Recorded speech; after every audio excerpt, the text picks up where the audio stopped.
Okay, so I wake up around 273, 274. By the end of the night, I'm around 277. I'm gearing up for this off-season, hoping to end it around 300. Yeah, that 300, it's not about an ego thing or, you know, anything like that. It's a personal goal that I've had for about a year now, and I'm just about there, you know, so I feel like this is perfect timing to really start the off-season and get things cracking, you know. I can't wait to step on the scale and see a 3 instead of 2, you know.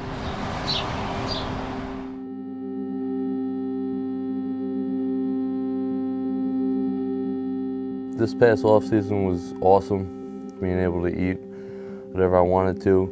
I think the highest weight I ever stepped on the scale was when I went on vacation to Pennsylvania in the winter to ski, and I clocked in at I think 324, 326, something like that. It's pretty heavy. Right there, I knew, you know, this is going to be a great contest prep.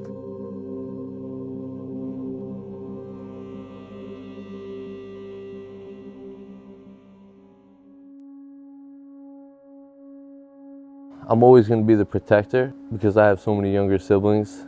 I have 3 younger sisters and 2 younger brothers, so I'm always going to be a protector, and that's how I've been raised. Without them, I wouldn't be where I am today. When Vinny and I met in 1985, we each had a son from a first marriage, and we had decided that we wanted a total of 8 children, and I couldn't have any more children after Vincenzo. So we decided we would try adoption, and little did we know we would adopt a total of 5 children so far, and at the moment we have 3 foster babies in the house as well. Let's see your front double bicep. Whoa. Look at these bad boys. Look at them. Look at these bad boys. I think he's realized what can happen in people's lives. You know, he's seen, you know, kids come in and out of our home who had nothing. He's still very humble, and I told him, you know, all this can be taken away from you in a blink of an eye. You know, be proud of what you've accomplished, keep working hard, never take anything for granted, you know, and just respect everybody. He's my best brother ever. I was definitely closest with him. When Felicity, his 16-year-old sister, came to us at 2 weeks old, she was a beautiful baby, an ill baby. Vincenzo was 7 because it was 1999. And later on that day that she had arrived, he ran into the kitchen and he said, Mom, let's never tell Felicity that she was adopted because I don't ever want her to cry. Mom will tell her better. I was young, but said something like, can I give her some blood to make her really part of the family or something? He asked if I could bring him and the newborn baby to the hospital because he wanted to give her some of his blood so that she could be his real sister. And I just, still to this day, can't get over that. Yeah, he's a special kid. We've become so accustomed to the fact that, like, our parents are just that loving, that nice.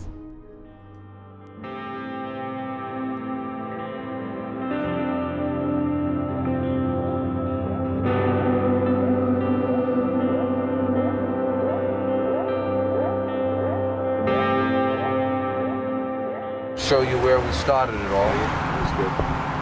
And to think we had 9 children in this house. 3 kids in a room, and then me and Mom slept in this front room on a couch, you know, pull-out couch. We did what we had to do, you know. There's a lot of love in this house, and it worked. Gotta hit that light switch.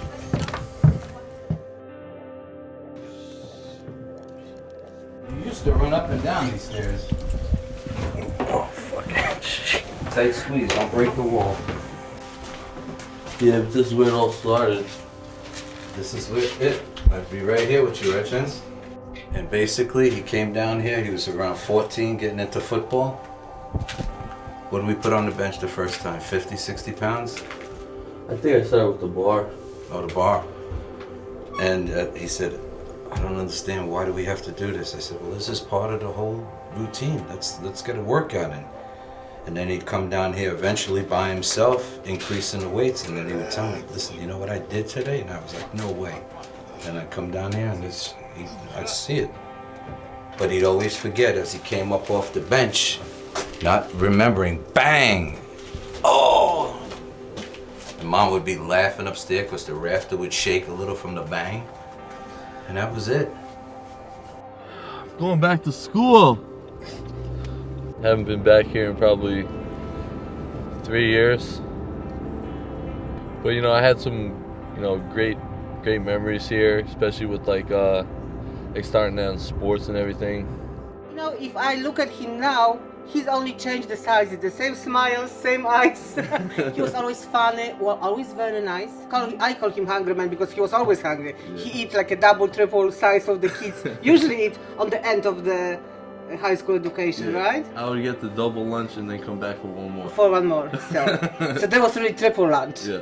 The fact that you're successful or starting to be successful in bodybuilding is a direct relation to you playing athletics in high school. When you, you know, your big thing, like the coming out party for you was that combine. Yeah. Your junior That's year. what I was telling her. I had that newspaper at the house. I was telling them about it. And that started getting the recruits coming in. Yeah. You know, but again, like you played running back for us. You know, that's what a lot of people forget. Like when they talk about you, like about your bodybuilding and stuff. I'm like, you should see Vinny run. Yeah. You're probably not nearly as fast as he used to be, but I try to tell him like Vinny can run. I ran a 4.6. Yeah. Tore hips, you know what I mean? And I was like 225, around 6'2". Yeah. I was like. That got you all the notice of the recruiting and stuff. If you want to be successful in something, you just have to stay consistent. School, work, anything. Not just bodybuilding, not just lifting weights. Just anything you want to do. Just stay consistent.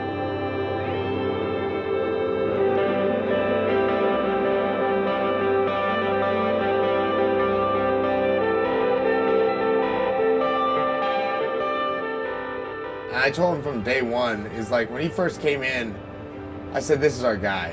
And he didn't even say it. He didn't even say anything. Just because his size, when he walks in, it's almost like, I don't know if you've ever seen X-Men. It's like the juggernaut walking in and you're just like, hey, this person's ridiculous. It doesn't even look real, you know. It looks like he's like CGI or computer animated. And Vin, don't let this get to your head because you're still small.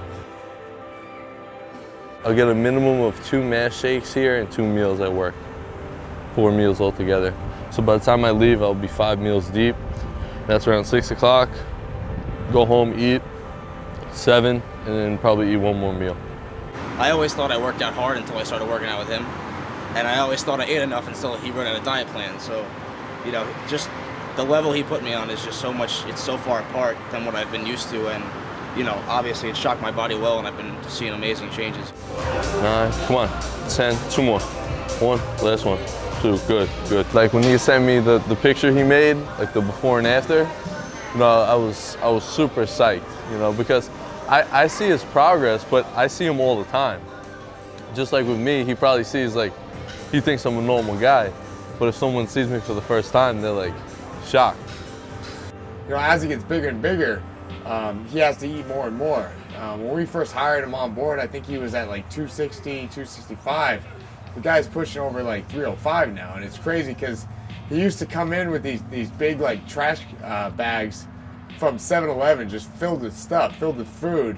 And I'm thinking to myself, you know, Vin, I was like getting mad at him. I'm like, what are you doing here? Because these people are trying to lose weight, and here you are eating like donuts, eating this, eating that. And what he's trying to tell me was, this is size. I'm doing whatever it takes to eat, to, you know, to get the size on. And you would look at his face and he couldn't eat another bite, but he's still just scarfing his food down because his whole goal was 300. You know, 300 is the biggest deal for him. And he would lift hard, but then he also eat hard too, which is kind of crazy. You know, it was like that was like a workout in itself for him. It was just eating all that food.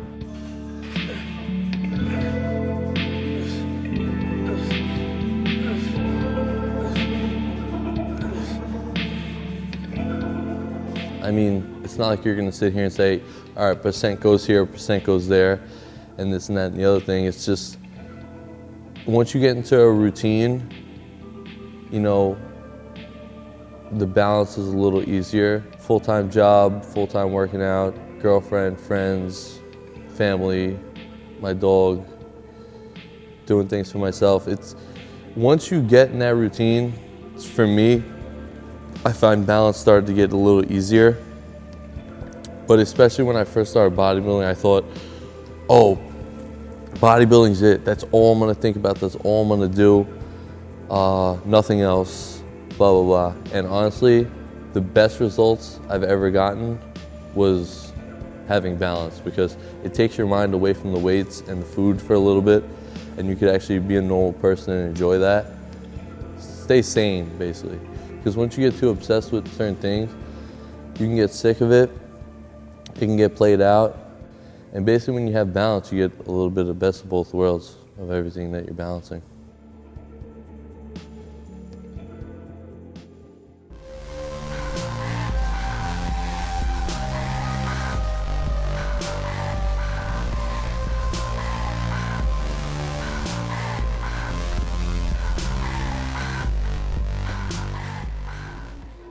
Everything's measured out with 8 to 9 ounces of protein and around 60 to 75 grams of carbs per meal. What I do is just take the Tupperwares and just weigh everything out for the week. So this is a day and a half of food right here. If I'm doing around 6 whole meals a day, for example, depending if it's beef or chicken, it's going to be around 550 to 600 calories, maybe a little higher, depending on the cut of beef.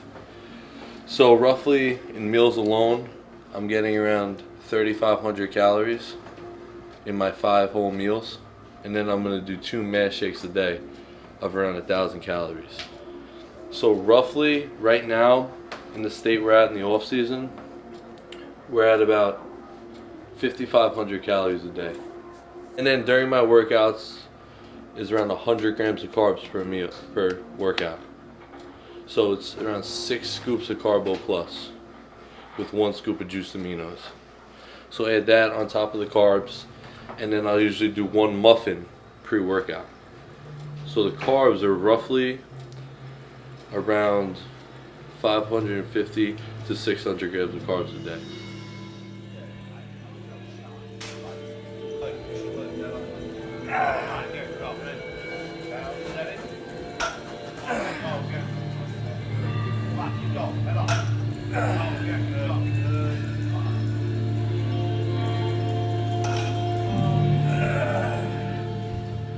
You know, every day I wake up, I think about the same goals.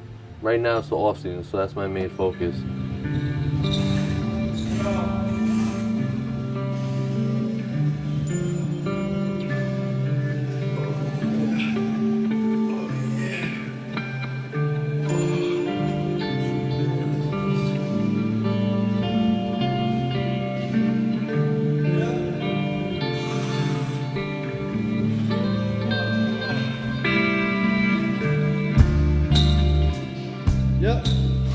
I'm just itching to get back on the stage and get back into prep. What I'm trying to prove is the potential I have.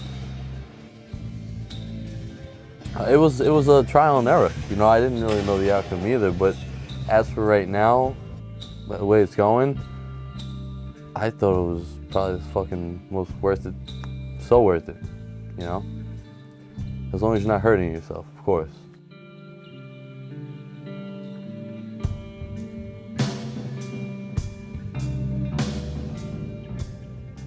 I'm the leanest and biggest I've ever been, you know, contest-wise this far out, so something worked.